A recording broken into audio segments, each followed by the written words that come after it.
Hello, everyone, and welcome to Virtual Gateway here, located in well, it's not the South, the Midwest here. Yeah, the Midwest. The NASCAR Cup Series has only been here one time last year, but the Truck Series has visited here numerous times, and this is one of my favorite stops. It's a 1.25-mile oval, as you can see. I am your host, Alex Nedd. Uh, We're already gridding, so I'm going to go ahead and flip to the grid so we can run through that. We got a big field tonight. yeah, how many people in home here? I don't think anybody went home. I think we kept everybody. It's going to be like 43. So we start off with R.C. Enerson on the pole, Tyler Fody, Kwame Scott, Nick Massey, Scott Crump, Matthew Weeks, Nick Indelicato, Ryan Gavel, Chad Frankenfield, Jesse Rasmus, Jonathan Cutlip, Brent Jones are the top 12.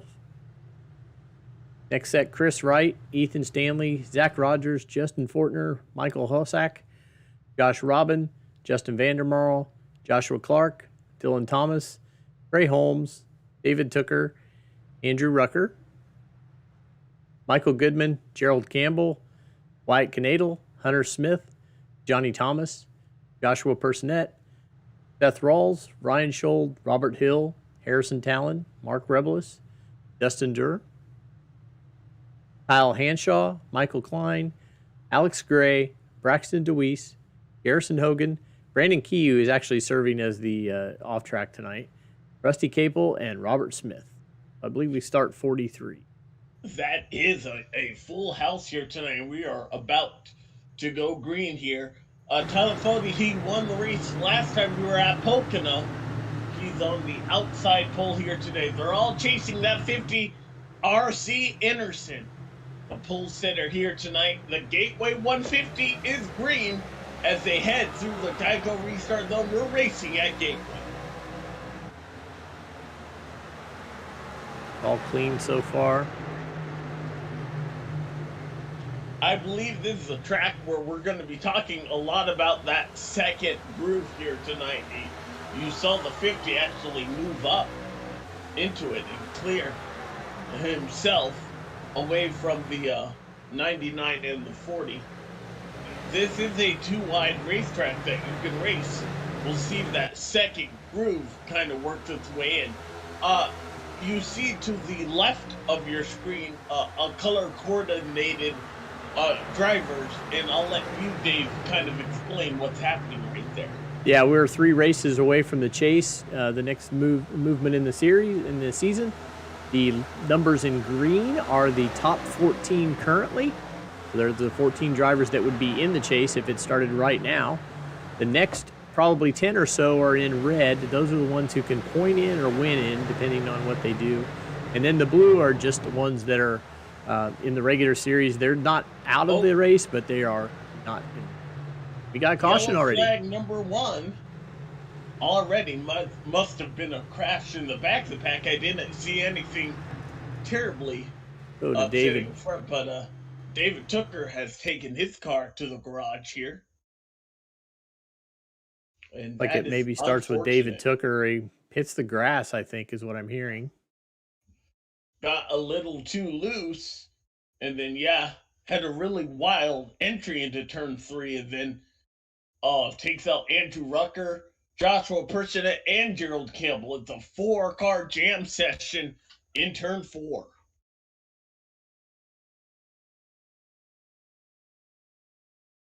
That's unfortunate, and I know he had high hopes here. Don't think.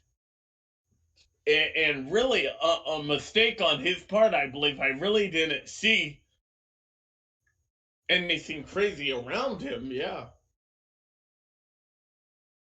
But man, when it hooks, you just take out everybody, huh? Oh, there are a couple of cars spinning ahead, too, in the grass. Yeah. So a tally was issued to David Tooker. He'll have to be mindful of that in case a second tally. These early race tallies you really don't want. at all. Take a look from the, I call it the Goodyear blimp, but I don't know.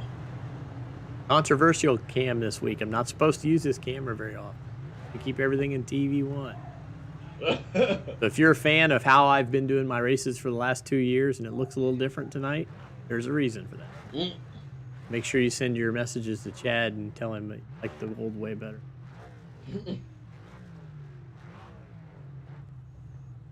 He just, that was an automatic tow into the garage, right?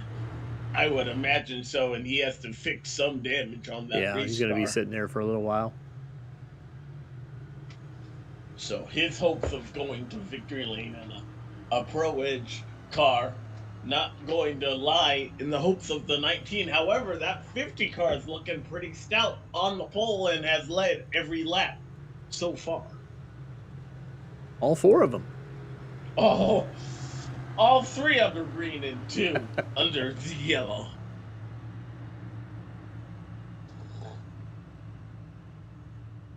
Format tonight, I don't think we covered. 120 laps, no stages, 6 sets of tires, the 1 on the car and 5 in the pits. I believe, just like what we have seen in the real world, tires are gonna matter, and you're gonna want to keep them. I don't expect. I believe pit road was open last time by. I don't think so. That with such a short run that any of our leaders were gonna come in. Yeah, the only people that came in were the ones involved in the incident. Gerald Campbell, Matthew Weeks, Rusty Capel, Josh Personette, and Michael Klein, Andrew Rucker, and David Tooker. 42 cars started the race. Robert Smith was helping out. Well, we're gonna save our breath, so why don't we leave you with a track service ad? How about that there? All right, we TA get services. that out of the way.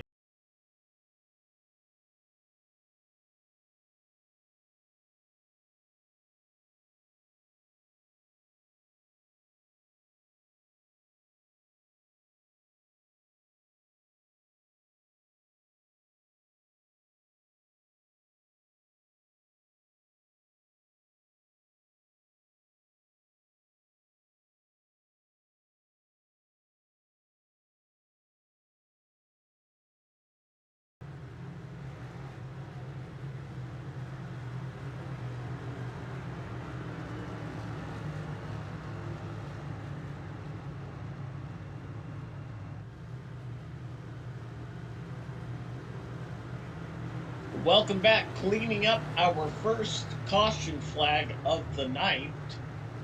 4-car jam session in turn 4. But that pace car about to make that hard left and leave the field back in the hands of the 50th RC Intercept. They're in the Geico restart zone, and we are back under the green flag here at Gateway. Good launch by RC. That was an excellent launch.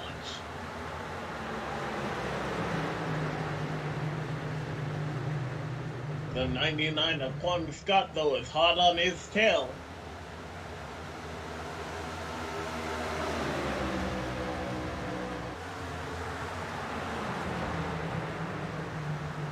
See Ryan Gavel and Scott Crump contesting for the 5th position. And the car right behind Scott Crump that's made headlines no matter where we have gone over the past couple of weeks has been that 15 car, Chad Frankenfield. We'll see if he can keep that car clean here tonight. 2 wide action behind him. There's Jonathan Cullen under Jesse Rasmus in the 70 car. They are contesting, I believe, for 9th spot, yes. That is a battle inside the top 10. So far, Jesse looks like he has it, and he was using that outside lane to his advantage there. Oh, a little bit of a little 3 wide there for a second. Ooh. He got a little high, though, on exit of turn 2.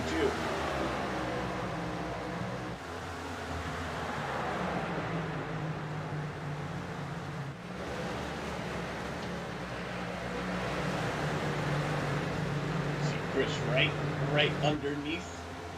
Now the 70 car as he tries to regain his lost momentum. The 26th fighting is at the 12. Yes, it is. Yes. In practice, they were saying we have 3 Chad cars tonight, so you can see we have the 26 car of Justin Fortner with the Chad kind of color scheme. Thinking back a little farther, we got the Michael Goodman. Michael Goodman. I can see that. Is there a particular reason why they are running? I don't know. It was humorous. They were talking about it. They thought it would be funny if all of them wrecked each other. I don't think there's any reason they're doing it up that way. Maybe they're thinking that car color is what gets you racing incident and fatality. As for the lead, Kwame Scott underneath RC Anderson, trying to take the position away, and he'll do so out of turn 4. New leader, Kwame Scott in the 99. Hopefully he'll be a little happier than at the end of this race than, I don't know if you saw the end of the Real World Cup Series race with the 99 at Coda. There, Dave, were you a witness to that? Apparently I watched the good part of the race. I watched everything up until the multiple restarts. Yeah. I had to leave, and I heard everybody talking about all the overtimes, and I was like, well, okay, I'll watch the good. I just know that the 99 was not happy with the 48, and he was fined here today. I don't know exactly what he got fined, but Daniel Flores not too happy with Alex Bowman after how they were raced at the end of that one. Oh, got a car on the wall there. Looks like Robert Hill went off the track. Did not cause a yellow, but he went off the track a little bit. A little lawn mowing. That's interesting considering where he was on the racetrack where we picked him up.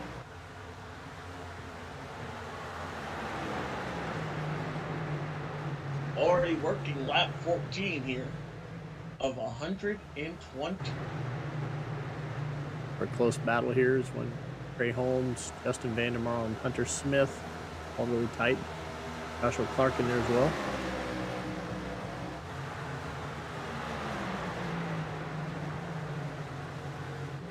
Hunter Smith in that 17 needs a good run up. I believe he was involved in an accident last week. Yeah, I believe so, yeah. Yes, and at Pocono, so trying to keep all 4 fenders on the car here tonight. Has had some misfortune in that Ford Mustang. Back up here Meanwhile, for 12th and 13th. At the ranch, yeah. You see Zach 12 Rogers. car. Harrison Talon in the 51. Oh, no, actually Brent Jones. Brent Jones, sorry. I'm sorry. I thought the drivers had switched numbers on me there, Dave. I was like, no, can't have that. I saw on social media Brent retired, so this must be how he retires. Does one ever truly retire from online racing? Is that a thing? Yeah, I don't know. I think at that point you just don't care if you win or lose, which is probably the best way to approach it in the first place. So. Yeah. I always like Tate where he calls it cartoon racing. I always think that always kind of keeps it in perspective. Cartoon racing. The racing is fake, but the emotions are very much real. Very much. Yeah. We have, I can bet that some people will want to come to blows after the end of some of these races. I have seen that happen firsthand. Montana Foley looking underneath that 50 target.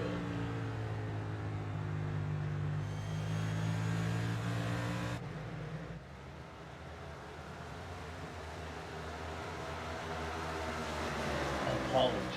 there. Minor symptom, but I am back. The 01 with, is that the 90? Yes, so Scott Crump right behind. That is a battle for the top 5.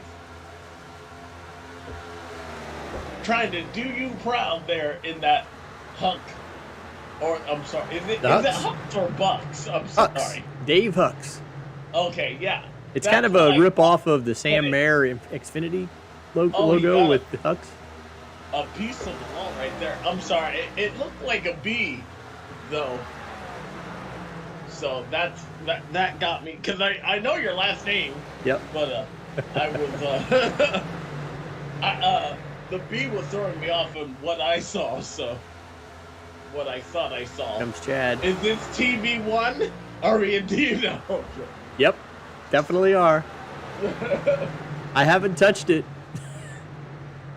It does make for an easier job for the broadcaster. You just leave it on it and go, but sure do feel like I'm missing. That just means we need to have more sponsors for our sponsor Cam, like Goodyear does from the Goodyear Blend. That's right. Well, slow car. Who is that? Oh, it's a Rucker. slow car. Yep. And who was involved in that first crash there? Obviously, some damage. I guess the good news, if you're involved in a crash that early, is that you can just be out. You see, Tucker is still sitting on pit road there. I would just take my loss there, unless it's a racetrack of which I might be able to help a teammate. But this is this mile and a quarter racetrack. I don't think you're really gonna help anybody. It's not like Talladega or Daytona.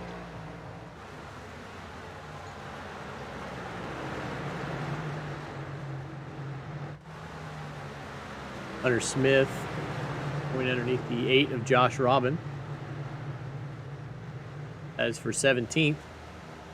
Battle just outside of the top 15. And Joshua Clark gonna add his name to it. Here's Rucker again. Rucker seems to be really off the pace though. When you have a car that slow, that's gotta... I mean... is there a minimum speed that iRacing has you do? I don't, not that I'm aware of anyway. Okay. Which is probably why we instituted the 6-lap rule at super speedways, but we don't have a lap down rule at tracks this size. He is But he can tool around all day if he wants. I guess so.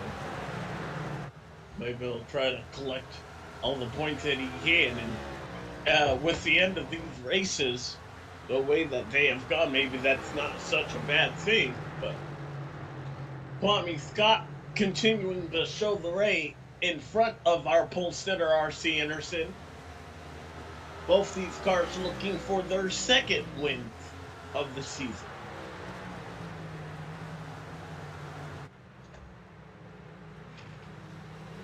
Take a look at our schedule over there. There you can see who's won this year already. Of course, Gateway tonight. Charlotte, is that I see that we have an off week, but is that the 600? Is that next? Let's see. Say wrong in case it's on the road course, because we sometimes run the road course. Oh, yeah, that is the Memory Lanes World 600, April 12th. Oh my! Got a couple weeks off before that. That is a big race. Yep, 400 laps. Race. Yeah, that is a true 600-mile distance. It is the longest night for the series here, and that is in 2 weeks' time. So we are off next week, but we'll be back with that action on April 12th. There's Dega, if you could hear him making his Wednesday appearance.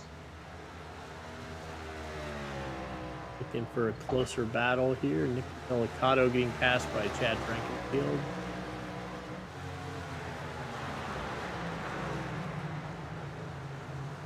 That battle just outside of the top 5. It looks like Chad will take it. but the top five have kind of separated themselves from the majority of the rest of the field.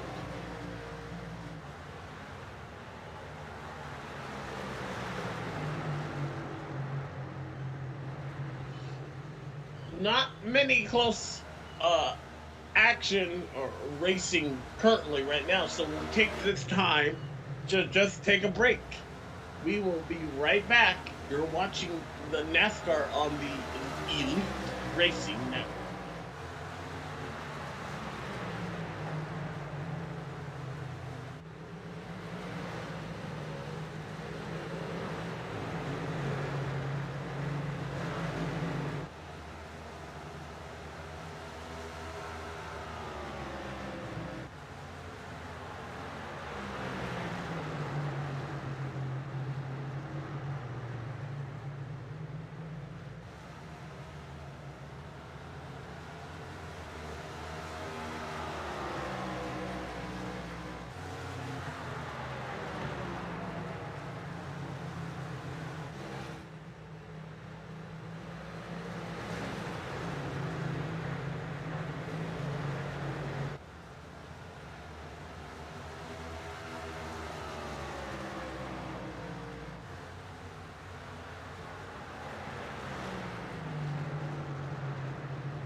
We're back, still green flag racing. Alex had to step away for a moment. make an important phone call, so I'll do my best. And of course, we get a caution comes out back here. Figure out what's going on the Mark J. Rebelus replay machine. And hey, look at that. It's named after him. Like that's Mark himself involved in this.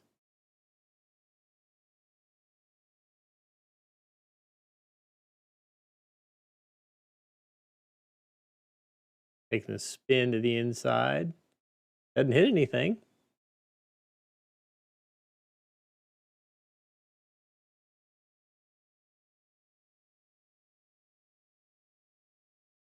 Flicks it back. Should be able to drive it back, I imagine. Unless he's just going to park there.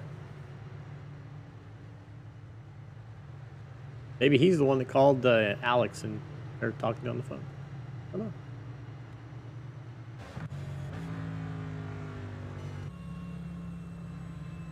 All right, so while we're under caution, we'll run a couple more spots and do some sponsor reads here.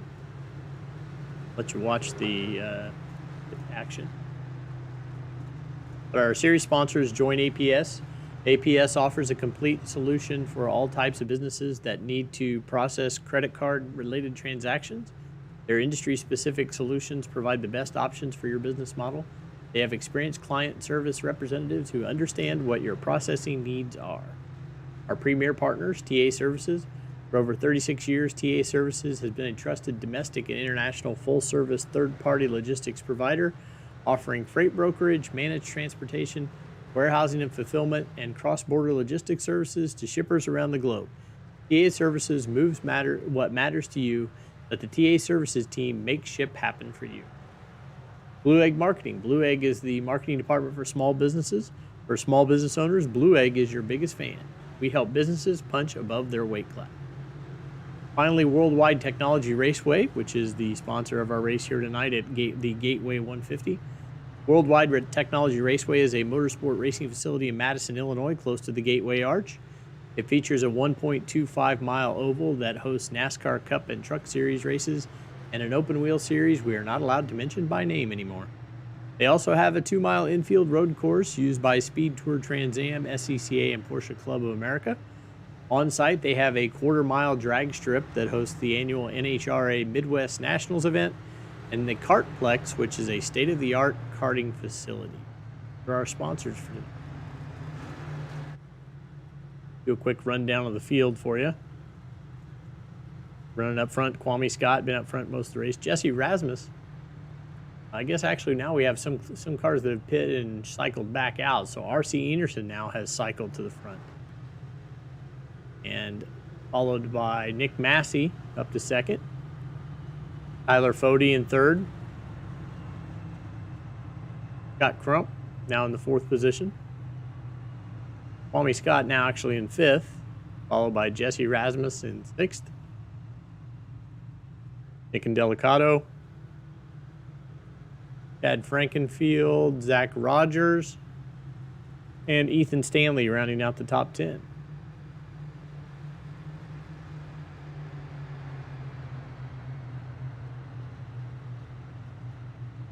The cause of that caution, as we saw, was the 99 car for the self-spin. Tally issued.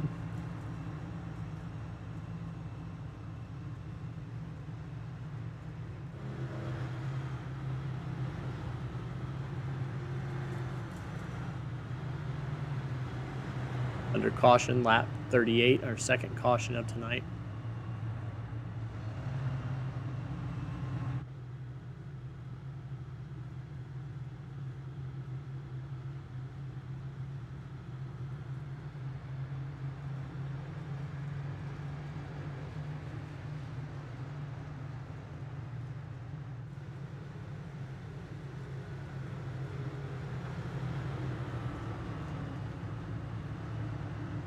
Pace car lights are off and we are doubled up.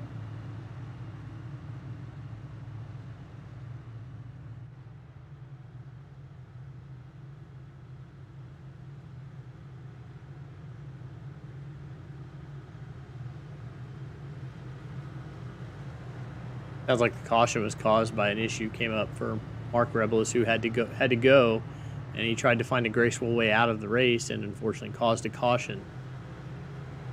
That will be the graceful way. Sorry, I am back now there, Dave. I apologize. Of course, it always happens. The commentator curse. Yeah, we got a caution. As soon as it happened. We're back to green.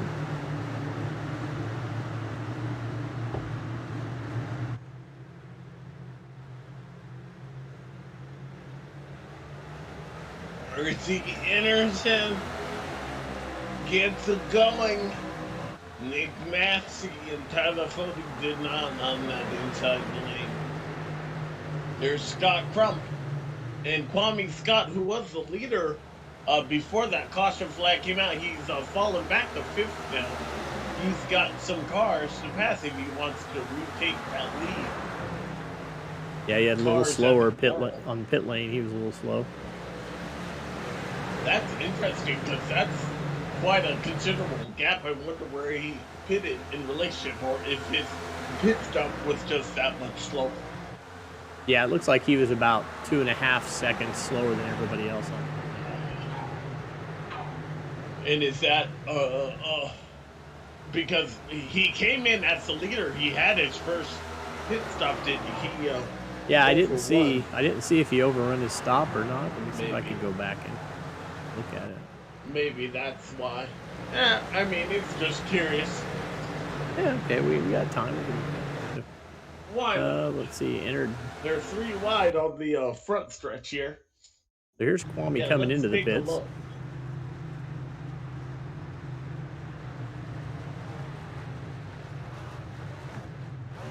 It looks like he overshot it and had to back up. Over the line, yep.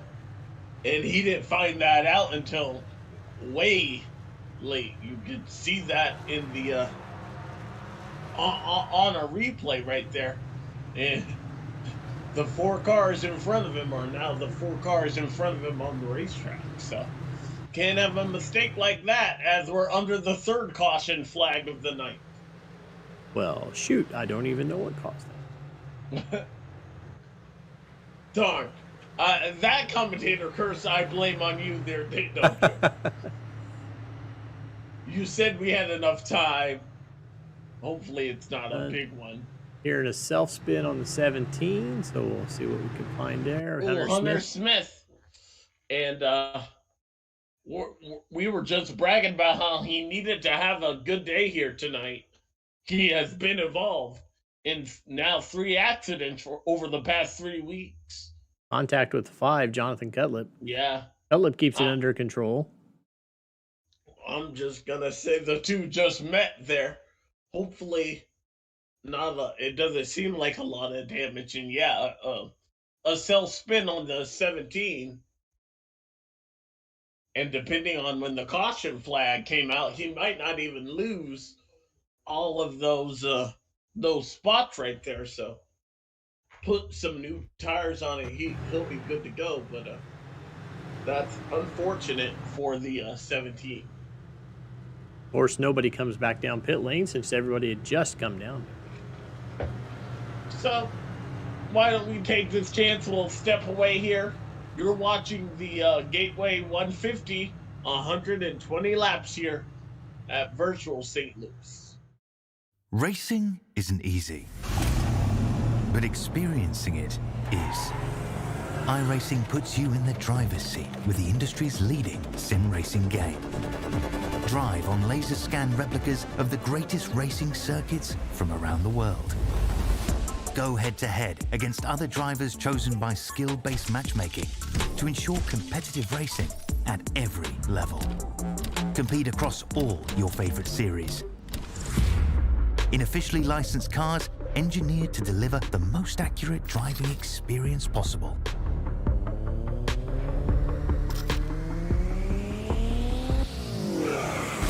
Join a race or host your own with players from across the globe. Race against the computer or in a league with friends. Feel the thrill behind the wheel. Visit iRacing.com.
He's also on.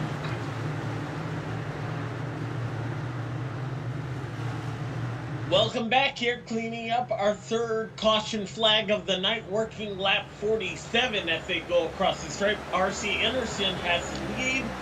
Scott Crump, a little bit better restart than what we've seen in the past on that second lane, but RC Anderson gets away. Nick Massey and Tyler Foley battling for third. Homie Scott and Chad Frankenfield door to door there.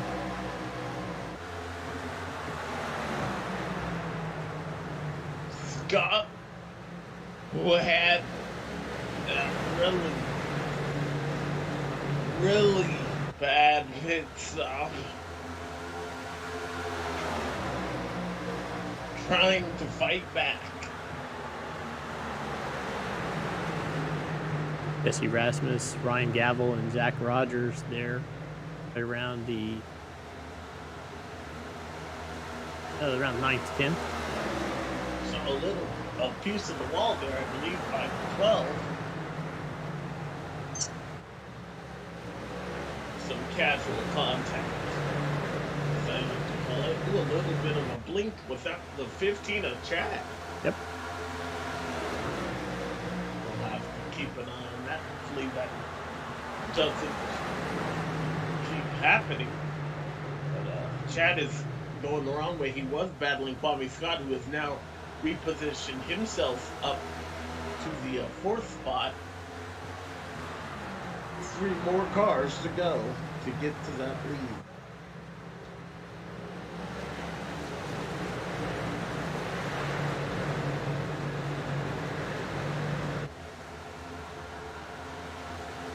Side by side, who is that? Jesse Rasmuth and Jonathan Cutlip. Johnson, ooh, he sailed it in there. He wanted that spot, and he'll take it. That battle just outside of the top 10.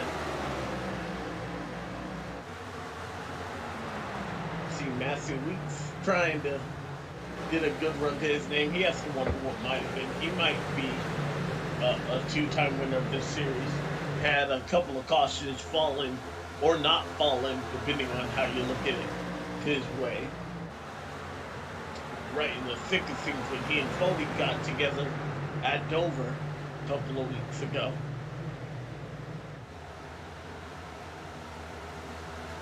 And Trey Holmes, who has also been very fast. I am very impressed with the season that Trey Holmes has had.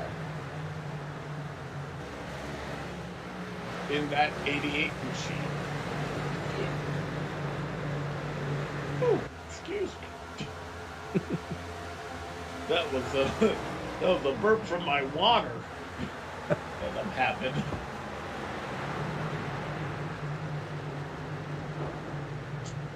Everybody's kind of spread out now.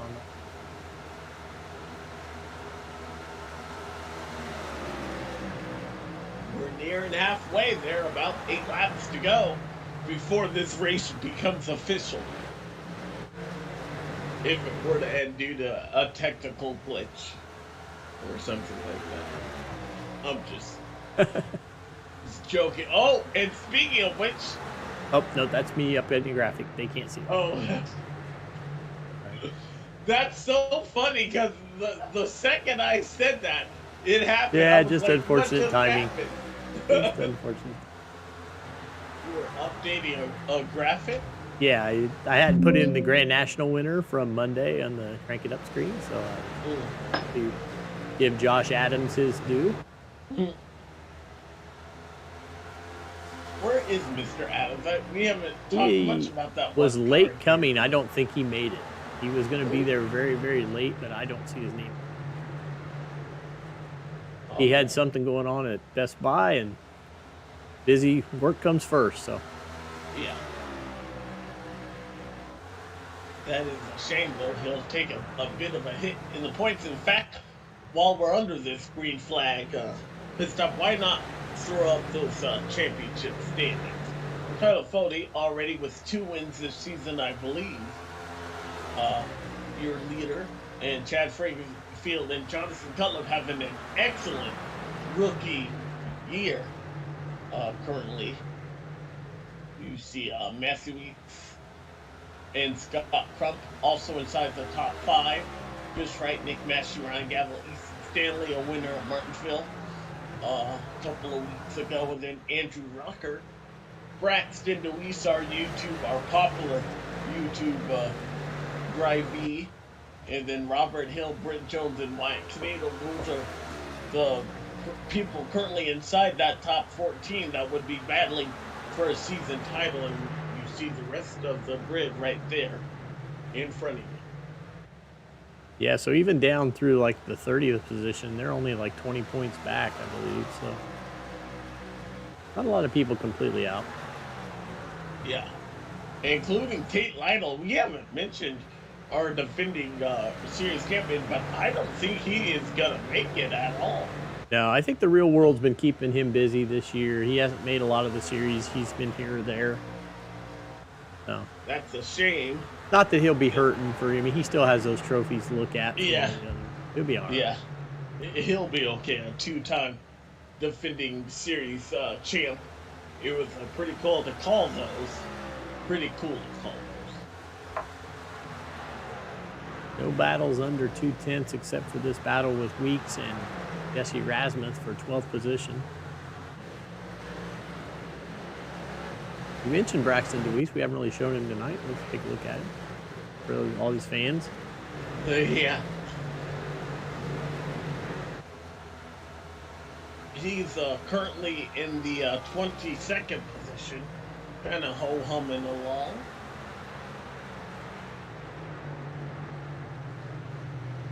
A lot to learn on this racetrack here. Running of the Jeff Smith Auto Group paint scheme here tonight. Gotta get yourself a Jeff Smith Auto car. I don't know if that's a dealership or I don't know where I have to go to get it. Belongs. Yeah. Pretty cool though. Maybe somebody in the chat will tell us. Yeah. They can give us one, sponsorship wise. If they want to give us one, well, I'll drive it around and talk about it every week. Yeah. Will you take that off our hands there, Dave? Yeah, if I got to do it, I got to. Thank you. Close battle back here for 24th, Wyatt Canadle and Dylan Thomas.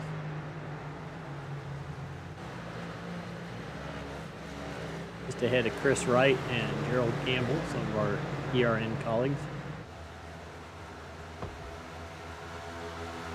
They both decided to take that bold move of getting into an accident early and riding around back the rest of the how that works out for them. Robert Hill also taking that stamp. 34th. Not having the best of days, they had an off-track excursion that did not bring out the yellow. But we're past halfway there, Dave. This race is now official.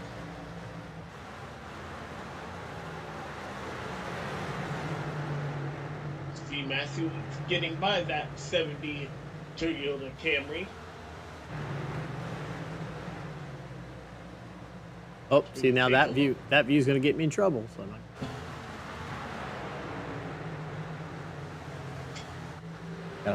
I got it caught up. I got click happy there. If I can find cars that are actually close to. I don't know what the fuel window is at this racetrack, especially with Cup cars. We've only run here one time with this next gen car, but I believe that they still will have to make one more pit stop. They were last on pit road on lap 38, and we've gone about 30 laps since. Just to be a smartass, Alex, I gotta use this camera. Hopefully I'll never have to do this camera. We'll have to do a whole race from the left front suspension camera. Doesn't get a lot of use, so.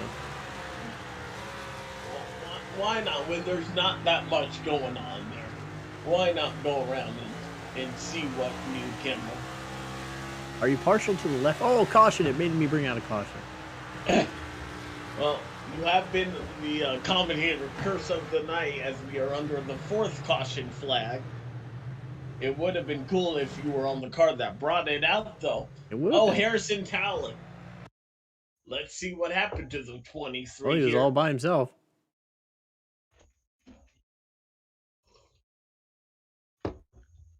This is not our longest green flag run, but it looks like another self spin. On the Just rumble strips. clipped the rumble strips there in turn 4. And the car just barely Slightly. kisses the outside wall. Another car taking evasive action, but he was deep in the running order. I don't think that's going to hurt him, but this will be a cool camera angle. We'll see how that rumble strip really grabbed him here.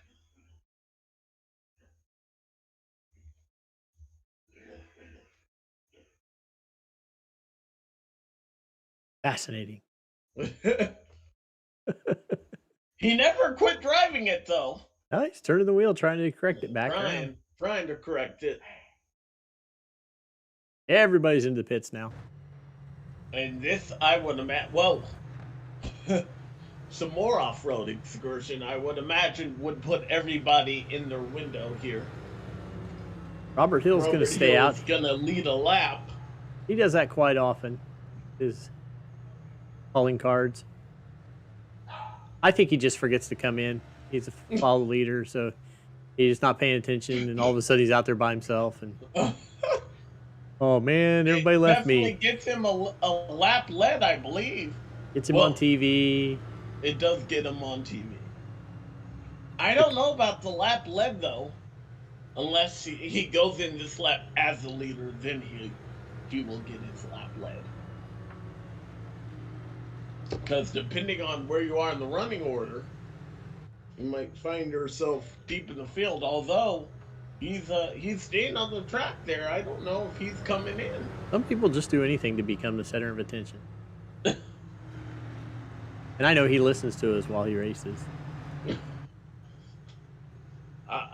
Robert, if you hear me, I am not in this at all. You do you, man. Just do not take out the field with whatever strategy this is. And you, Robert, you know I would change the camera off of you, but I'm not allowed to. So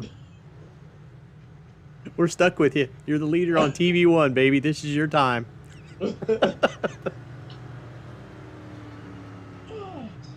Under caution here for only the fourth time. We'll take a quick break and we'll be right back for the restart.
All right, RC Anderson is back in control of this race as we are about to get our fourth restart underway. It is green here at Gateway, and he's off and away in a turn one. Side by side throughout the rest of the field, Kwame Scott trying to get Tyler Fody position there, and he'll do so off the corner. Zach Rogers into the fence there in turn two, out of turn two.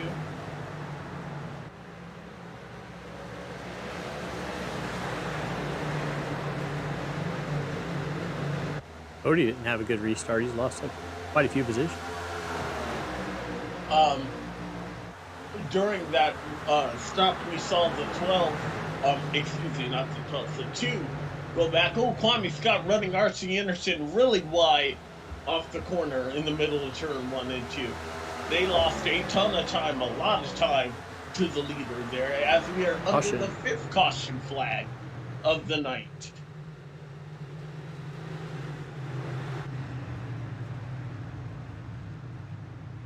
Go back and see cautions, breed cautions here. It might have. Braxton DeWeese getting a little more TV time, unfortunately. And the 51 there, but it looks like they steadied it.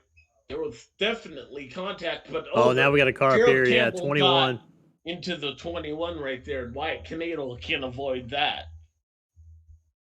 That was definitely off the bumper of the 31, but you have to wonder, the 21 may have gotten off the gas trying to clear the 13 and the 51 right there. Looks like actually it's the 84 that got the contact. I think Gerald backed out of it a little bit. And Wyatt kind of got him in the right front of his car and the left front. There was a lot going on right there. Yeah, a lot of concert. I don't know. And Robert Hill's favorite word, concertina effect. I think that's an accordion effect in the United States, but it's a concertina effect. How do you even spell that? Concert with Ina on concertina? Oh, yeah. Okay. Well, I'm going to use that, or I'm going to try to get Dave Moody or Mike Bagley to use that in their radio broadcast. Yeah, Racing Control calling that a racing incident, and I would agree with that. There was just a lot happening right there. Going and off for Robert Hill here. Let's see what's going on. Is that a... Whoa! Just uncool. Collecting. That would be... I would imagine a... is that loss under caution? You can't even enter the pits right there, so... Yeah, I don't know. It's into Hunter Smith. Hopefully Hunter doesn't have a lot of damage right there, because I'm with you, it was uncool. Robert apparently had too much coffee before the race. Too much coffee. In an incident that could have very much been prevented. So we're under our 5th caution flag of the night. We'll take this time to take a break. You're watching the Gateway 150 here on the Elite.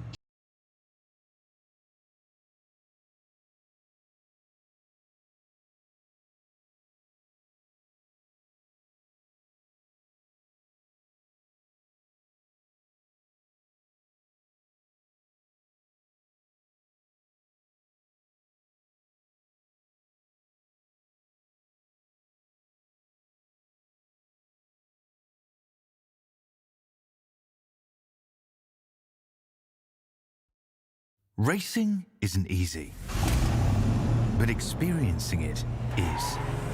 iRacing puts you in the driver's seat with the industry's leading sim racing game. Drive on laser scan replicas of the greatest racing circuits from around the world. Go head-to-head against other drivers chosen by skill-based matchmaking to ensure competitive racing at every level. Compete across all your favorite series. In officially licensed cars, engineered to deliver the most accurate driving experience possible.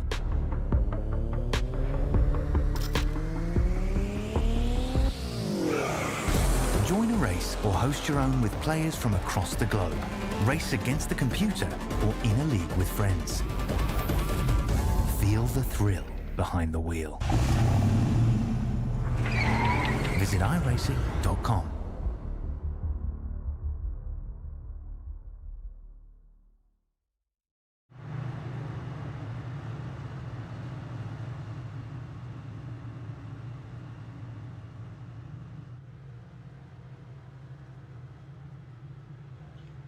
Hey, welcome back here, folks.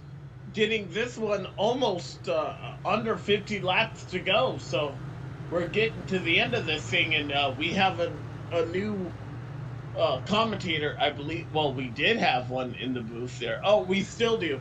His name, Josh Adams. You might know him as the one car. Josh, thanks so much for taking the time to be with us here tonight.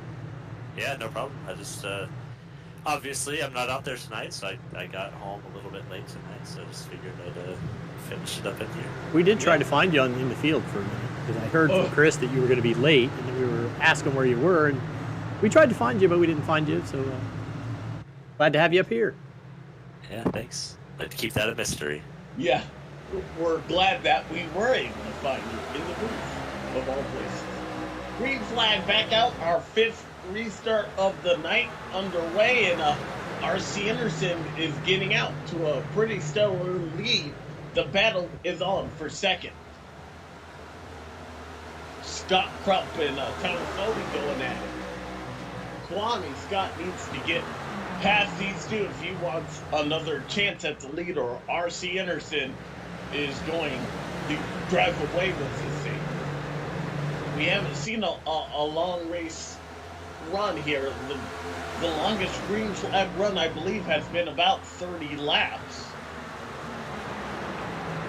We still have more than that to go as Kwame's able to get to 3rd place, but still in that second row if we were to have another restart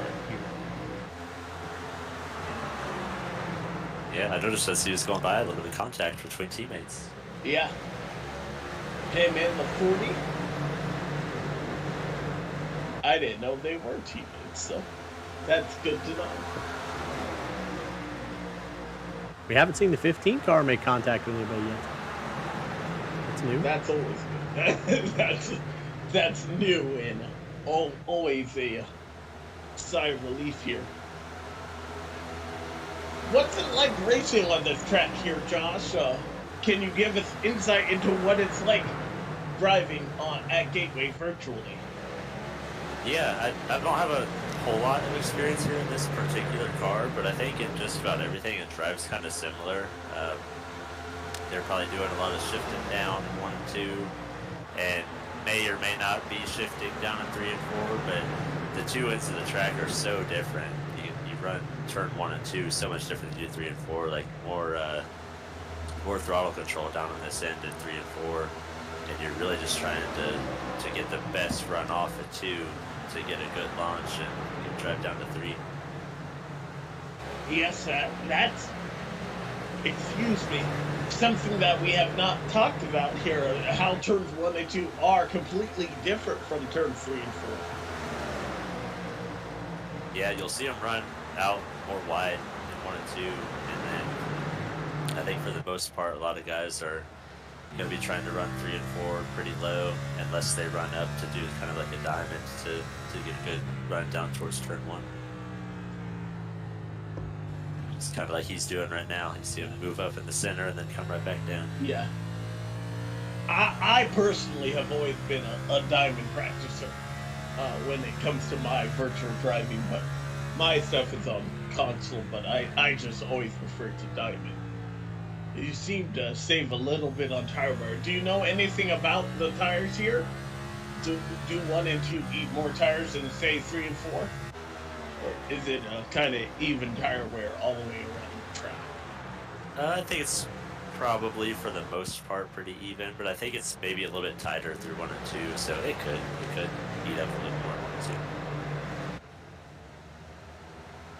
2. Interesting, as Kwame Scott's all over the back of Scott Krupp. He needs to make light work, and it looks like he'll do so heading into the corner there. But Scott Crump is not going to give it Caution. up easily as the caution flag is once again back out. Our sixth one of the night. If we wouldn't have seen that caution flag, they might have been the caution flag. A little more contact between those two. Like the 30 car, possibly. We'll take a look in the Mark Rebelis replay machine. This might be a self-spin. He gets on the rumble strip that just takes Dylan Thomas around. Gerald Campbell's able to get away, as well as Michael Hossack and the 51 of Brent Jones, but whew, he kind of comes to a stop, and that's when the caution is called because the car is stopped on the track. Yeah, he did a really good job saving it and getting it locked down, but that final stop is probably what they're not too happy with. I never understood it. Maybe this is more a question for race control, but when you have a car like that get out of the way, does it still trigger a yellow? Yeah, well, when cars are coming, it's always going to trigger a yellow. Okay. Especially if they stop. The stop is what triggered the yellow. If he would have just slid all the way through like he was doing, it would have been good. But the fact that he came to a stop and there were still cars coming is what triggered iRacing to throw that one. Well, I mean, Scott Telefoni. RC Anderson, though, stays out. We'll see what tires mean here, as this is potentially the money stop here. I don't think these guys are going to go back down unless we get a late race caution flag. But RC Anderson, Scott Crump, and Ryan Gavel, Chad Friggensfeld, they're a lot of mixed bag on strategy here. This is going to be interesting. Yeah, I kind of ran a similar strategy on Monday night in that race and won. But there were a lot more cars that came down this time. And speaking of the money stop, Kwame slid through his box a little bit there, so I don't know what that's gonna that's the do second to him as time far for as him. That is the second time, because you weren't here, but he did that on the first or the first pit stop, and he was leading, and that's what gave the lead back to RC Anderson. He has not been able to rebound there since, though. Yeah, it's something that's really easy to do. You try and get everything you can out of pit road, and coming to that stop is the most difficult piece sometimes.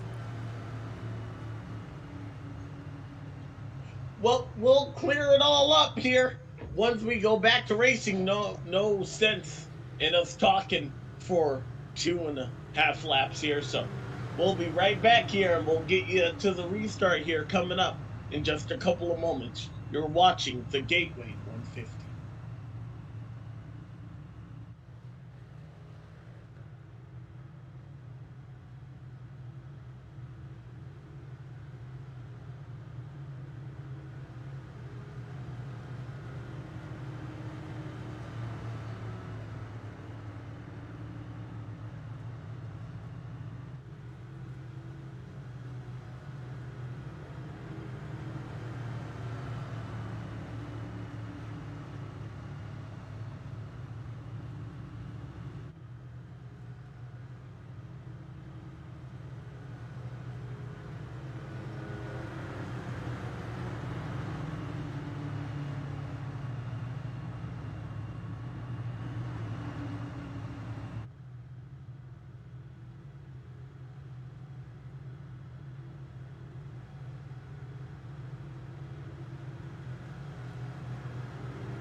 back for the sixth restart of the night. It hasn't been clean and green, but it hasn't been a rashy yellow fever.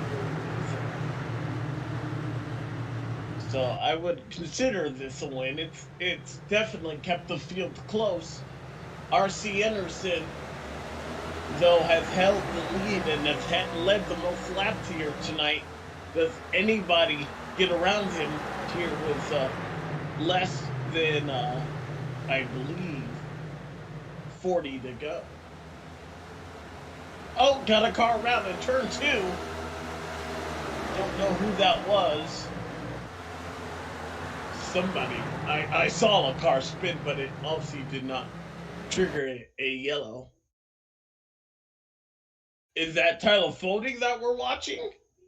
It's like Goodman kind of got in a little bit in the back, and then it kind of got the old concertina effect here that Robert likes to call. 92 close to the back end. Ethan Stanley. Yep, he's going to get a little touch from Ethan Stanley. Yeah. Car went down, but he keeps it running. He was able to save it, and we're still under the green flag. So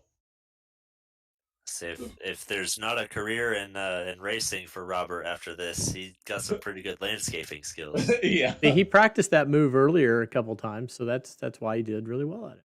Oh, now we got a caution. Get him a John Deere sponsorship. 7th caution flag of the night here. Cautions breed cautions. Apparently, you're not supposed to say that as a commentator. I learned that at COTA.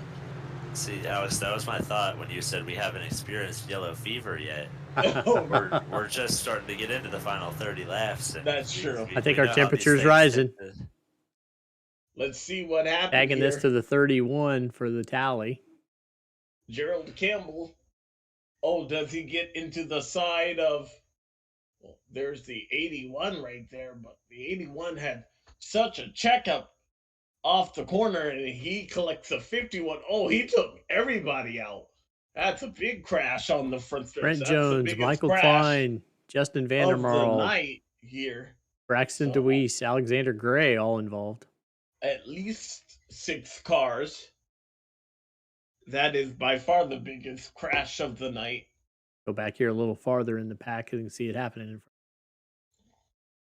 See, it's always kind of easy to blame the guy that's going backwards, but when you've got a guy down on the bottom that clears up 2 lanes and runs into the guy going backwards, they're probably going to call it on that guy every time. Well, it's just in us not knowing. The 81 did seem kind of slow when the 31 got there. The 81 is, you see him way in the high lane before the 31. I don't know. Do you put that on the 81 or do you put that on the 31? Yeah, I would say, well, we won't know why the 81 was slow, but at the same time, the 31 can see it out of his windshield, and slow or not supposed to run into the guy. Yeah. Causes stuff like what we just saw. Fits big wrecks. A big wreck, and Barry has to wave that yellow flag once again. What was that?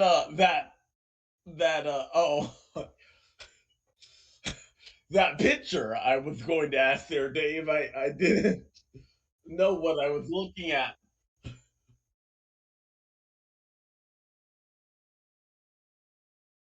It could be blame both. It on the dog, though. This wreck. We see that costume he likes to wear.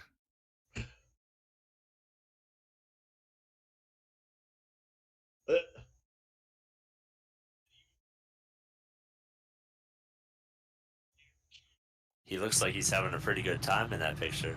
Definitely does.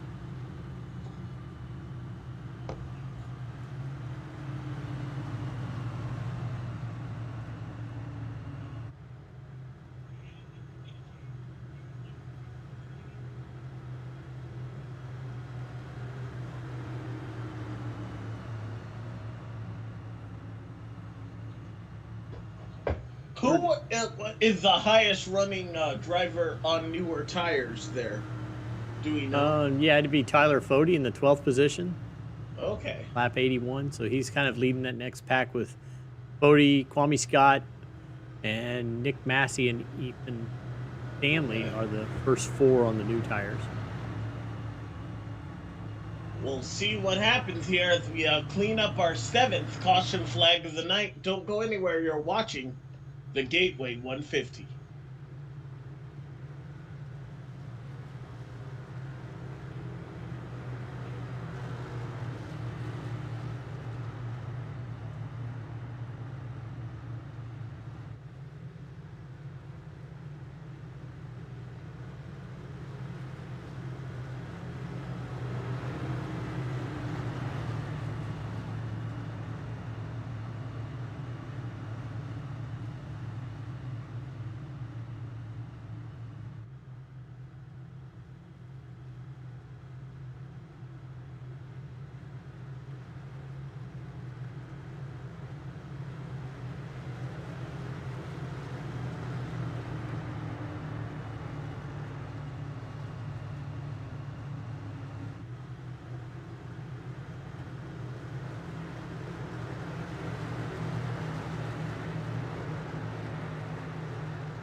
Welcome back here, cleaning up our 7th caution flag. We're just 4 laps away. Oh, Gavel from, getting loose in front of Chad. Did in that outside lane. Did he have help though from the 15 of Chad Fragenfield, who did a well of a job to keep off him?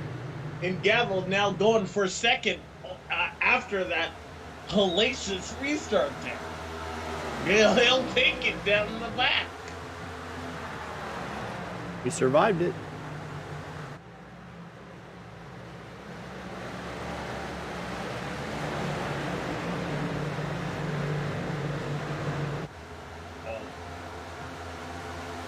Take a look back to Tyler Fody, who's the front car on the new tires. Newer tires now. We're not seeing that payoff just... I'm sorry, I didn't mean to cut you off there. As there's 3 Fody's in the middle.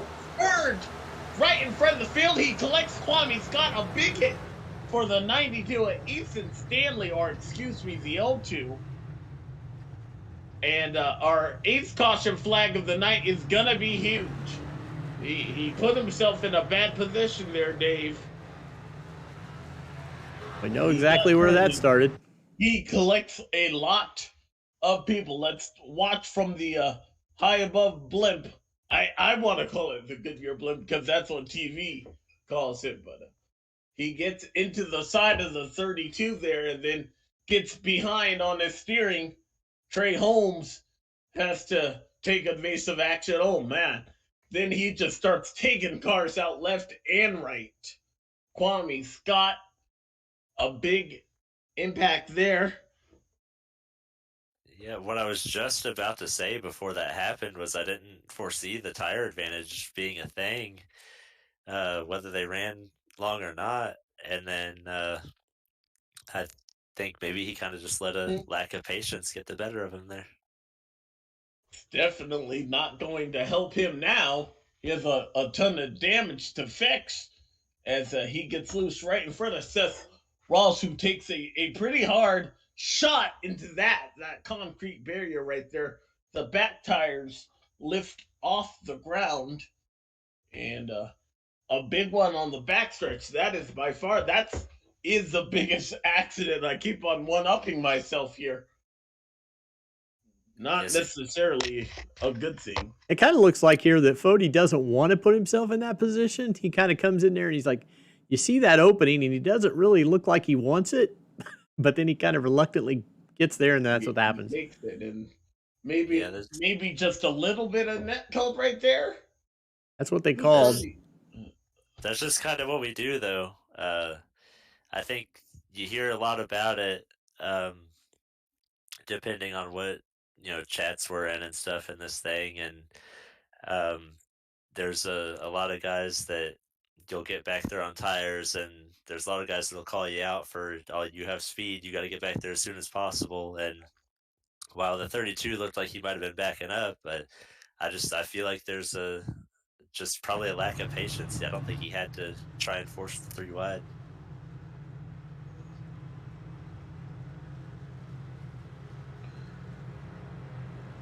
Yeah, there's definitely drivers out there in the field that if they saw even a hint of there being that gap in the middle, would have shot it instantly. Yeah. That is unfortunate. That took out a lot of good cars there. Yeah, that did clean out most of the second Most group. of everybody that Nick was Massey in, came through it. Who? Nick Massey.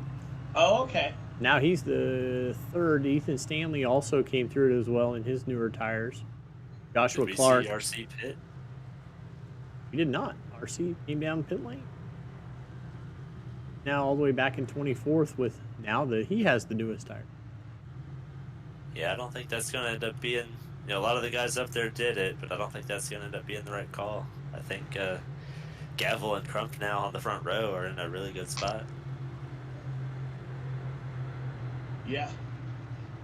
Yeah, Gavel is shown as the leader right there. RC Anderson, did he go on pit road right there? Yeah, he went down pit lane. He had 3 others that went with him. Jonathan Cutlib, Zach Rogers. Where is Now he's down in 24th.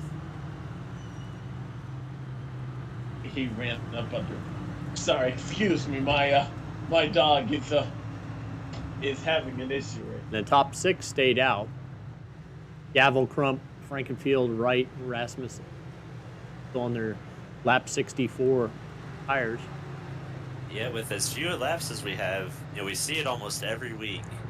You get 25 laps left, and you think, if I get some green flag laps, I can probably make this up.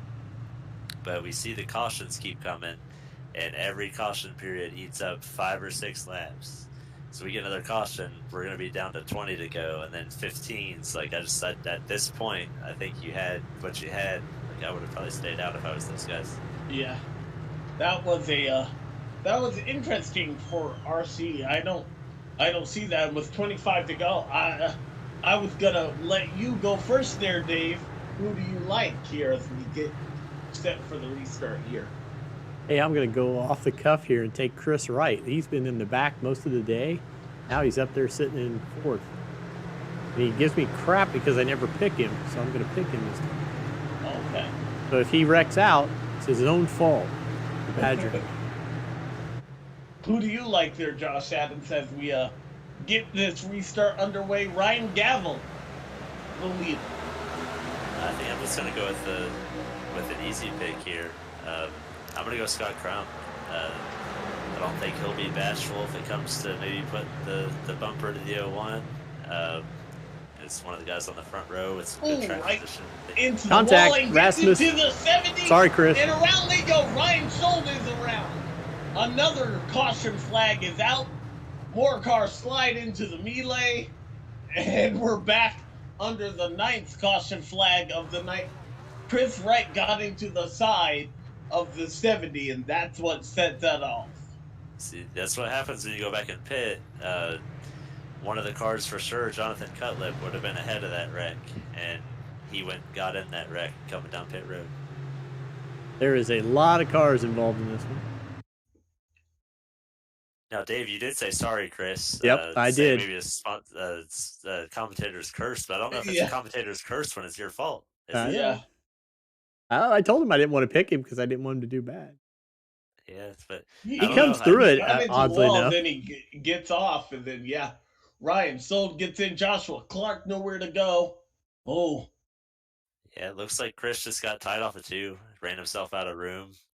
And then comes down on the 70 machine. There were a lot of cars. I'm trying to write down, I believe, 10 cars involved in that. And again, the biggest accident of the night. Yeah, I have said that now on 3 separate occasions here. Yeah, seeing it again. He was just on the top, and I think you start running out of grip up there, and I think he had a lot of wheel in it, and he realized he was about to hit the wall, so he had to jump out of the gas, and when he does, the car starts coming left, and just unfortunate there for Chris. And Gerald all Campbell. these guys filing in. Passed right through Jesse Rasmussen. I mean, yeah, That's hard to do when a car is just sitting right in the driving lane. I have Rasmus Clark, Durer, Ryan Schold, Harrison Talon involved, Jonathan Cutlip, Alexander Gray, Johnny Thomas, Michael Goodman, Matthew Weeks, Gerald Campbell, all involved. That's 11 cars there. I was unable to pick one, and I don't know. It seems like Survivor. I'll go with the 01 because he's leading right now, but you might give me a run for my money there, Josh, with your pick there. Scott Crump, we know he's not bashful. Yeah, we took an easy one. Dave goes to the guy on the second row. He's out of the race now, so Yeah. You gonna repick, Dave? You gonna put some bad juju on somebody else? Maybe the 15. He was able to clear himself. Ooh. The week we've had, that'd be great if I'd picked Chad and then cursed him. Oh yeah, Chad's gonna win. I guarantee it. Chad's gonna win. 1, 2, 3. That's how they're running right now. Are our current picks. So yeah, just as I was saying before, when you take that chance to pit, like RC and all those guys did, you start losing laps with all these cautions. We're already down to 21 to go, and we're probably going to restart at 18 or 19. So you lose laps pretty quick when it turns into a caution fest. And you don't have that green flag time to make up those spots.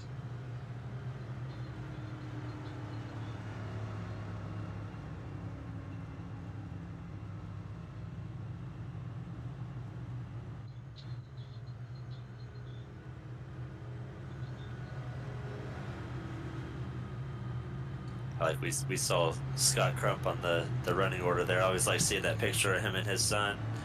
Just thinking, the next generation iRacers we might have, get to watch some iRacing babies race one day.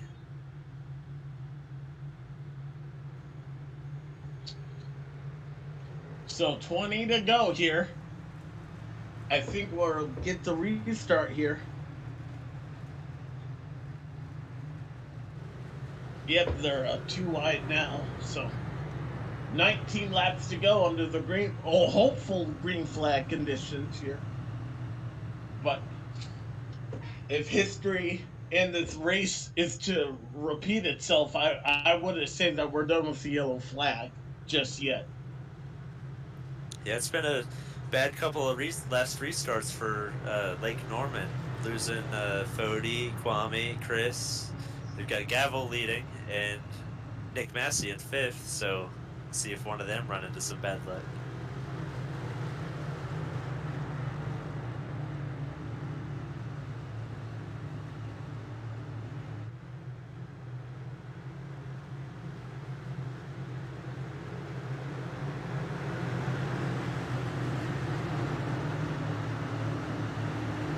Alrighty, the yellow flag about to be put back away. The track is going to be green. We'll see if Ryan Gavel can hang on, try to get his second win of the season. Scott Crump and Chad Frankenfeld battling hard for second place behind him. Yeah, it's not every day you see Chad go down into a corner and actually back off from contact with Scott Crump. That's a pretty good drive right there. Ethan Stanley also into the mix there, and he is 3 wide. Is that going to work? Might be in the favor of the 15. Yes, Chad has been able to drive his way up to second. I don't know if the 90 was aware of the 92's move there. Or not so aware, but he was scary. He got scared of the position he was placed in as there were 3 wide once again on the backstretch. Contact. Oh, contact! Wow, Garrison Hogan barely able to get through that alive. Hogan, Stanley, and Massey are the ones in this group on the fresh tires.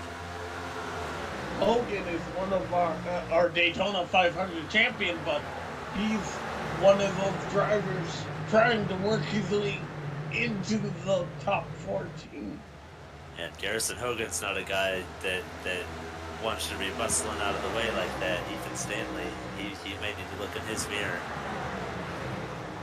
He's been pretty aggressive on this restart, getting into just about everybody. Yeah. Dord. And who did you say had the freshest tires out of this group? Ethan Stanley right now. All right. So he's in the third position, or he's fighting for third with Scott Crump. He's placed himself in some questionable positions there. Scott Crump does not get off the exit of turn 2 at all, and he's going to get past not once but twice, perhaps, when all is said and done. You had mentioned how turn 2 was such a good area to get and establish a good launch down the backstretch there, Josh. It did not happen at all for the 90 car that time. Oh yeah, for sure. He kind of just struggled on that takeoff, and he's kind of been paying for it ever since, being in a bad spot off just about every corner. Yeah. He's now battling with the 48, who also has newer tires.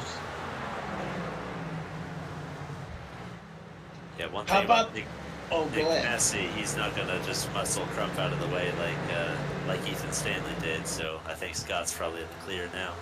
How about the guy that has led the most laps here tonight, R.C. Anderson?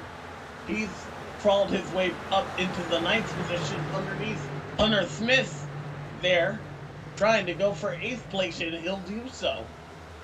And Does his he have tires, enough time? his tires are actually 12 laps fresher than what Ethan Stanley had. Taking his way back from way back. I kind of felt, though, when he pitted, and like how you had said, Joshua, with how the cautions have played out, he needs this race to go green, because he put himself in a hole with that pit stop with as late as it came. Yeah, you definitely put yourself in a hole. You hope it works out when like timing other cautions or just the race to go green. But a lot of times you can't count on these to go green, so you're kind of just gambling at that point when it comes to deciding if you're going to pit or not. He's definitely wasting no time, though, trying to get to the inside of Nick Indelicato right there, and the 2 touch down the front stretch.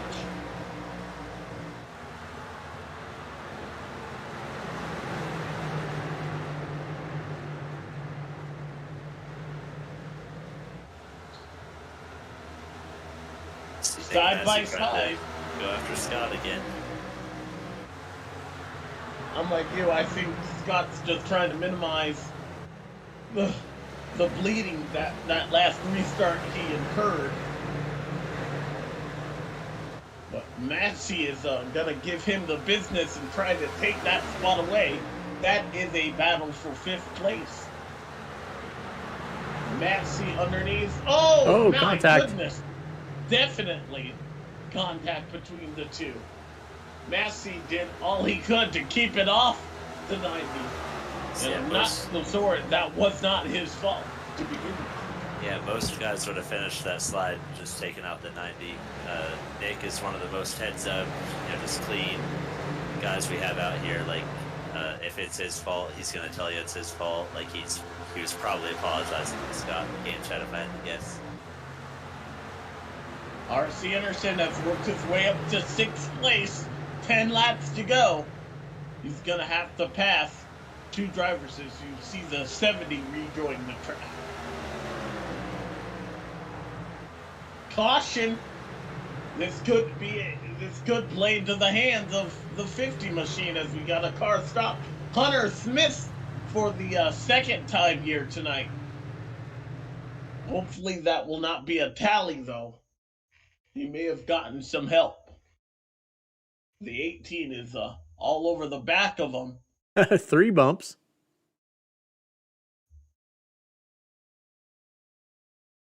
Oh. Then he takes him up the hill. I wonder if that was an upset driver there. I don't know. It does look a little aggressive in my opinion. The bumps were kind of reminiscent to Daniel Suarez coming down pit road at the end of the Coda race on Sunday. We were talking about that today. 1, 2, He definitely laid into him there. 3. I would definitely put the tally, if anything, though, on the 18, not the 17. And I think Hunter's going to get away at least with that because remember, he had that earlier self spin, so he already has a tally to his name. He cannot afford to have his day come to an end on that if that was indeed Here you go, his guys. fault. It's a racing incident. Okay. See, one thing I know we don't have our normal race control up there tonight, but I just gotta wonder how we see racing incident out of that. I don't know if you guys would agree or not. Yeah, I think the 3 contacts kind of would not put it as a racing incident. Yeah, I think there's a point there when you say, "Oh, that that was a little bit aggressive," and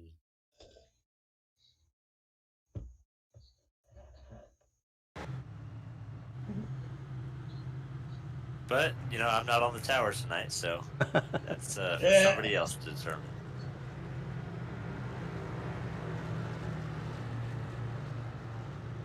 All right, well, 8 to go. I believe my pick is still in the lead here. He just has to survive as we are finishing up our 10th caution flag. I believe we'll restart with 6 laps to go. A little bit of 3 minutes, I believe, of green flag racing. Yeah, RC got himself in a good spot in 6th, but I think he's going to have to pick off Garrison and Scott immediately. Yeah. Maybe get another caution and try and line up on the second row to have any shot. Yeah. Crazier things have happened, and they did not get the 1 to go signal, so that means it'll just be 5 to go by the time we go. But yeah, like you said, anything can happen. We've got our bulldozer in 3rd place, so that he can open the lane for anybody back there. Well, we'll see what happens here as we get 5 to go, so don't go anywhere. We're getting down to the nitty-gritty. You're watching the Gateway 150 on the Elite Racing Network.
Alrighty, folks, just 5 laps to go. Is that our last yellow flag? We are 5 laps from finding out. Green flag is back out. Ryan Gavel looking for that 2nd win of the season. Great launch by Chad in 3rd.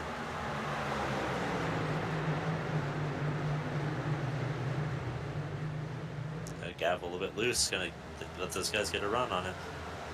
Saw Ethan had a really good pace on the last restart. If he could have gotten to the bottom, I think it'd been on his. Yeah. See, Gavin Three wide. Ethan is way up wide, and that's gonna hurt Garrison Hogan, I believe. He Contact. gets clipped. He takes out Kwame Scott in the round in turn 4. Caution. Yeah, Kwame just can't catch a break. Oh, and they're still wrecking down here. That was a big wreck on the front stretch. Yeah, Kwame got Kwame turned hit real there. hard. Our buddy Chris Wright's back there, turned around backwards. For the second time here tonight. This all began when the 92 kind of got out of shape on the entrance of turn 3. And then he gets the wall, and the Kwame Scott's got to be wondering, like, where the heck did that come from? And then you see the rest of the field, like Canadal, Braxton Deweese gets involved. A lot of drivers. By far the biggest accident of the night. The 18 bumping more cars than inside this wreck. Not his fault, but still putting that front bumper to good use again. You got a tally to burn. He's on house money, right? That's what they say. It's always good when you're playing on house money. I don't know if that wreck was good for anyone, though. We take a look on board. Joshua Personette and the 18 are out of the car. We see trouble. I'd like to ride on board with the 99 if we can. Such a helpless feeling when he goes and hits that inside wall head on, and then his cars just back it up down the back straightaway, or the front straightaway. Let's ride on board, because I guarantee you, he has no idea what's about to happen. He's just thinking he's in a good position there, and then all of a sudden, bang, that's gotta hurt.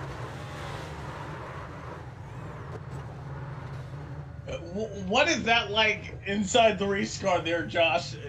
You had to have been put in that position before where you just don't expect it. It's not your fault, and you're having such a good run. Yeah, I've had that exact thing just about happen so many times, more often than not at like Daytona and Talladega, when somebody gets turned on the outside and you get just hit out of nowhere. Yeah, it's exactly what happened there. You just luckily we don't feel the hits. We just are just kind of take it. I mean, I guess depending on whether emotional damage, how much force feedback you may have. I've had things fall off my desk before, but it's definitely a helpless feeling. I just feel bad, and you have to go back. Everything went wrong with Kwame, beginning with that pit stop there. He was in control. I thought this was the 99's race, and he never got back up. And now you can see what you need to have a flawless day in order to make it to victory lane. You see that 13 car turn around backwards there. He's going to need some help from Jeff Schmidt to get that car back. The Jeff Schmidt Auto Group there to get that car back going straight. A lot of body damage. I believe they're based out of right here in my area, Ohio. Hey, we were talking about that earlier. Yeah, we didn't know. Is that a dealership or what? Dayton, Ohio? Yeah, they've been around for a while. I'm sure they've got a bunch of them, but they do a lot of commercial advertisement around here. They've Jeff Schmidt. I'm actually in the area. Okay. Not having the type of day, but the 13 wanted to showcase them, I'm pretty sure. But we are in our first attempt at overtime here. See, we get up to 3. It's a good chance we might use them all. We certainly did at Coda. How hungry is that 15 truck? Or, excuse me, that 15 car. He has not been to victory lane in quite some time. He can see it. It's always... There's people that are better at restarting than others. I struggle on the outside.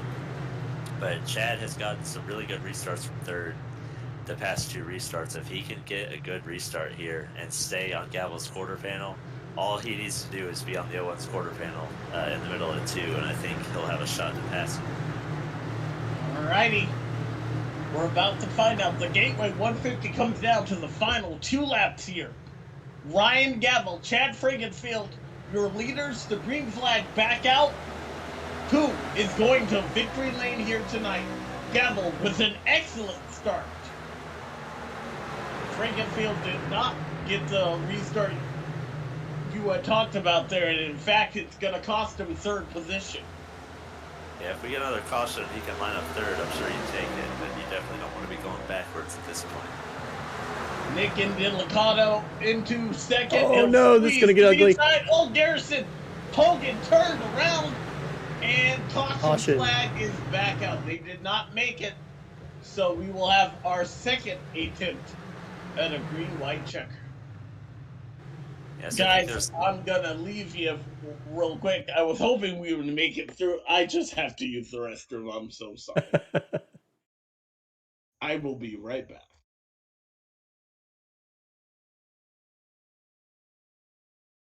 It's the wrong yellow. Yeah, I think that's our previous one. Yeah, there you go. They got pretty aggressive down here with the 10, 3 wide. And I think there might have been some contact between the 22 and the 48. How it started, I'm not sure. Aaron Garrison thought that Trump checked up a little more than he thought he should, and he wasn't able to get it collected. Yeah, they just kind of all met in the middle. Like, he's really the only one involved, though. I don't see anybody else get involved anywhere else. Yeah, unless there's something else that happened, I'm really surprised if that was a caution.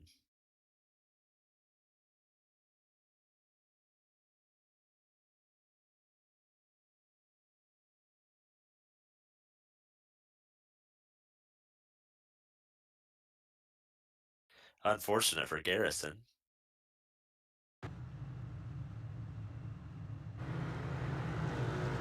Yeah, he had a fast car up there in that group. Yeah, you had just mentioned how he was up 37 spots, and now he's all the way in the back. Are you pointing out that I just mentioned that and then he wrecks? I did, yeah. I don't know how that works. It's just definitely a curse. Nick and Delicato is now split into 2nd. Yeah, it'll be pretty interesting to see how aggressive he wants to get. All I can see right now with the 10 up there was my experience with him last week at the start of Pocono when he cleared 4 lanes of traffic and took us out on the first lap of the Pocono race. If he's got that in him, he'll win this race for sure. He can drive down to the 1 as hard as he did last week. So in the odd way that the iRacing cautions work and where it freezes the field when the yellow comes out, Braxton DeWeese, who is backwards, sideways, and bouncing off of everything in that last caution, is still in 8th place. It's pretty incredible. You see the nose all crunched in, and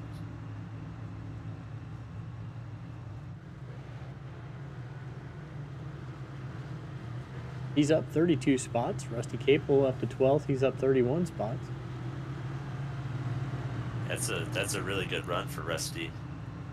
See, even Brent Jones up there in 10th.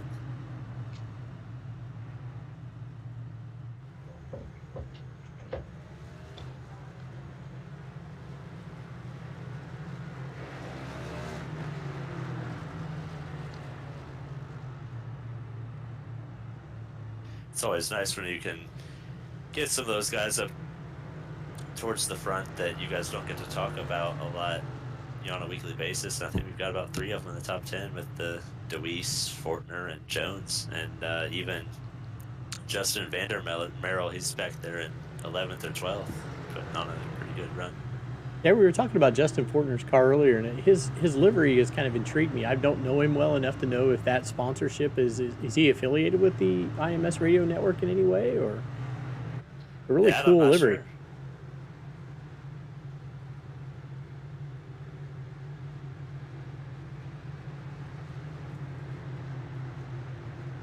He was one of our three Chad Frankenfield colored cars tonight. Yeah, that's what I was going to say. I think he's teammates with Chad, so if Chad can manage to get in the top 3 here, we can ask him. Michael Goodman was the other color-coded car of the night. R.C. Anderson went the wrong way, though, in that exchange. He's now fallen back to 7th place. One thing I would like to point out, I just noticed it on the back of Goodman's car. We had hashtag Justice for Massey on the back bumper of that car. That's a play on what happened at the end of that race between Chad and Nick last week. Them calling a racing incident when it should have probably been a tally on the 15. That's pretty good there from That is great. Just happened to catch my eye. As I say, the racing might be fake, but the emotions are real. Always get a good laugh when you can get Michael Goodman on something like that. See, now I'm going to get in trouble for using the nose cam to see that. Supposed to get away from the TV1 cam. And especially when it's a dig on Chad, right? I know. Yeah, that's a play on Chad right there. Well, Chad has some driving to do. He's getting underneath the 10 car. Can he get the 01 less than a lap and a half to the checkered flag? There's 3 wide behind him. A lot of guys that take off on the outside have really struggled to get off of 2. It looks like it's really tight with a lot of wheeling off of 2. Palafoni on the outside trying to get 3rd place. Oh no! From Nick Massey. Are we gonna get it? Crashed. They did get. We did get to the white. Flag. Ryan Gavel might be in the catbird seat here. Oh, we've got contact between Fody up the hill. Massey and Fody. They're 3 wide and racing for everything. Oh, it's a free-for-all behind there now. Someone out of the pack, but we are still green. Ryan Gavel up front when it could count the most. I think I picked him the last time he won, and he's going to do so, making me look like a winner again. Ryan Gavel wins the Gateway 150. So you see, we get RC back there in 3rd, but you think about how that race played out. Gavel led every single lap after RC decided to pit. So his strategy worked out in the end in the top 3, but he's might be thinking about that one for a while. We'll get a chance to talk to him. I'm glad that I don't know if we can go back on the replay to see what that big wreck was off of turn 4 coming to the white flag. Yeah, it kind of all started the 48 of Nick Massey. He really drove it down into 1, locked up the left front tire, got up into his teammate in the 40, and then we'll have to see what all happened after that.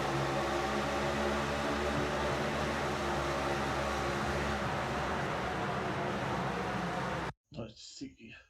Oh yeah, the 48 definitely. He looks like he just missed the corner right there. Yeah, just some friendly fire between teammates.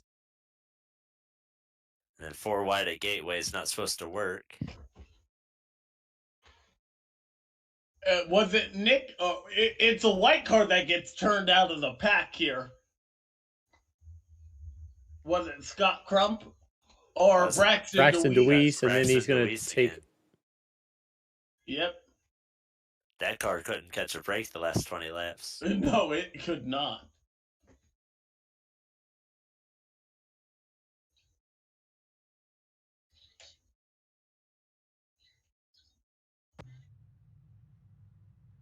But congratulations to Ryan Gavel here. We'll get him in the waiting room as well as our 2nd and 3rd place podium finish. There's R.C. Anderson. He finished 3rd. Let's see if we can get him in here. RC, it's Alex up in the booth with Dave and Josh Adams, who was kind enough to be with us. Do you have a copy? Yes, I do. All right. Well, RC, we were wondering about that call to pit. In hindsight, I kind of regret it. I had to get really, really, really, really lucky to finish where I did. But yeah, I kind of expected maybe after the few yellows that we might get a longer run to where I'd be able to pick more cars off and not just sit under the pace car. But still, 3rd place, I'll take it. Were new tires? It seemed like, because I don't think you needed fuel. Were new tires something that really benefited you in your trek back up to through the pack? Yeah, it was tough. I mean, on the restarts, you can't really do anything with even with new tires for like the first 2 laps. It's just there's so much traffic. Everybody's 2x2. Taking it three wide really doesn't help you at all. So it was just kind of sit and wait and try not to get caught up in the wrecks. I got lucky to miss one, and I got caught up with Garrison and Ethan, and thankfully didn't have any damage. But yeah, it was a hairy call to pit. I figured they might follow me in, and that's the tough thing with being the leader, because if I don't pit, they all pit, and if I pit, they don't pit. So it's had to take the gamble. I thought I was making the right gamble, but I would have chose the other way around if I could have. But Well, you know, it happens. you got a podium finish, so not all was not want to give you the chance. Not all was for not want to give you the chance to shout out anyone and anything you'd like. Yeah, of course, Rayco Machining and Engineering Group, they're on all my cars. They've been awesome. Pro Edge Racing, they've been awesome too. I think a lot of our cars got taken out tonight, so it's good to at least get a podium finish for them. You guys up here in the booth, you guys do an awesome job. And then of course Chad and all of Elite, all these guys racing together. They all race each other pretty well, and it's exciting. Maybe we'll keep the yellows down though on the next race. Yeah. All We right. can always there. hope. Yeah, we can. Do Yeah, you cross guys your have fingers any and other hope. questions? Or we'll let RC go. Thank you so much, RC. It's always good chatting to you. Thanks a lot, guys. All right, I believe we have our winner here in the waiting room. I don't know if we'll be able to talk to our second place, but Ryan Gavel, you brought it home, the winner here tonight, walking through getting it to victory lane. Yeah, I kind of stole that one. I'll be honest. I won Dover earlier this season.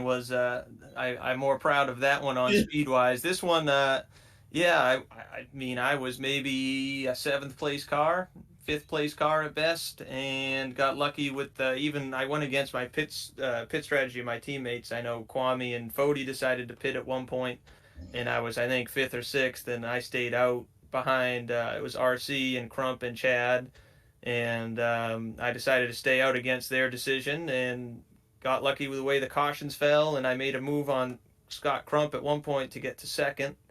I don't know what lap that was on, probably like 70 or something like that, 70 or 80.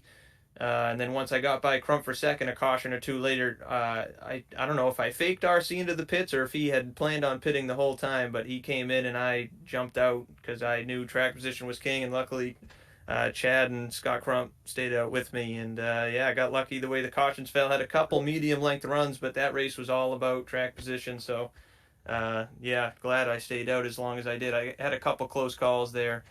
Nick and Delicato and I think it was Ethan Stanley both had shots at me, and got lucky and was able to hold them off.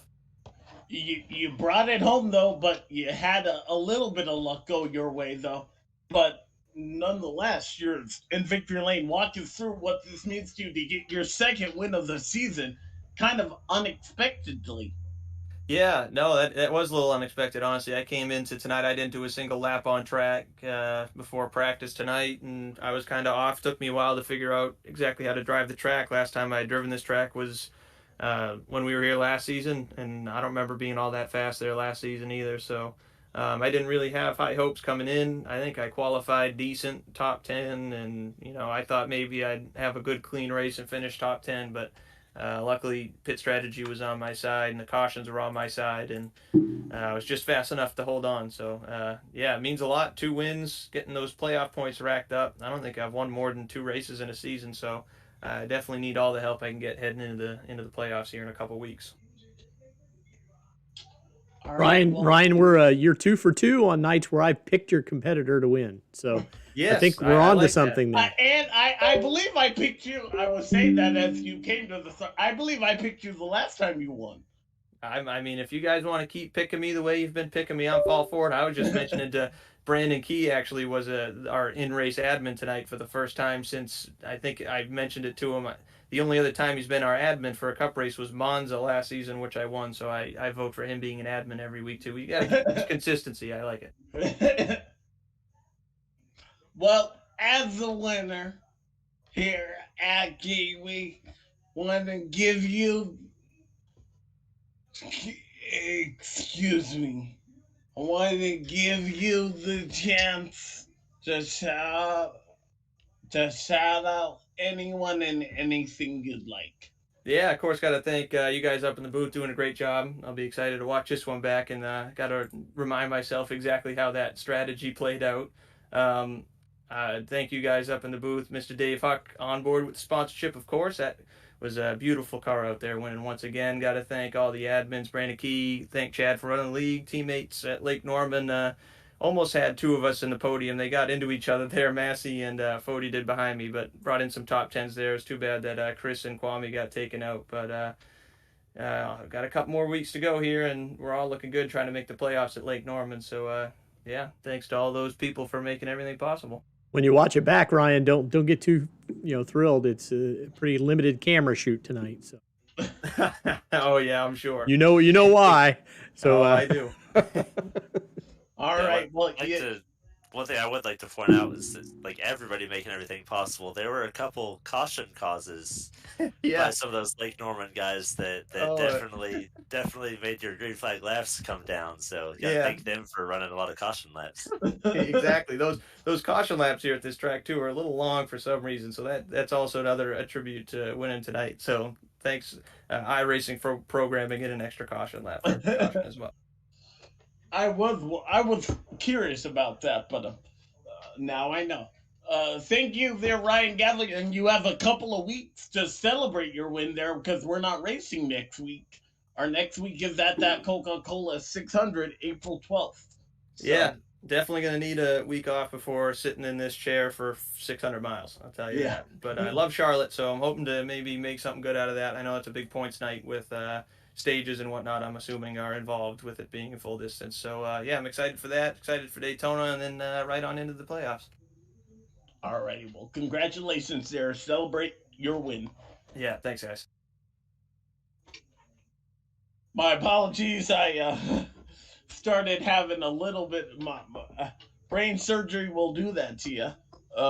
Just coming and going. So before I start talking more nonsense, we should probably get off the air. But I want to remind everyone at home that our next race, we are off next week, but our next race is April 12th.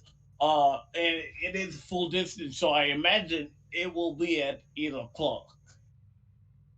Yeah, I believe so. And I will hope that you guys are able to commentate a race that I actually participate in. If not, maybe I'll be back up here with you. Hey, you're always welcome. We always enjoy having you up here, but yeah, we'd rather watch you out on the track. Yeah. All right, let's get us out of here, Alex.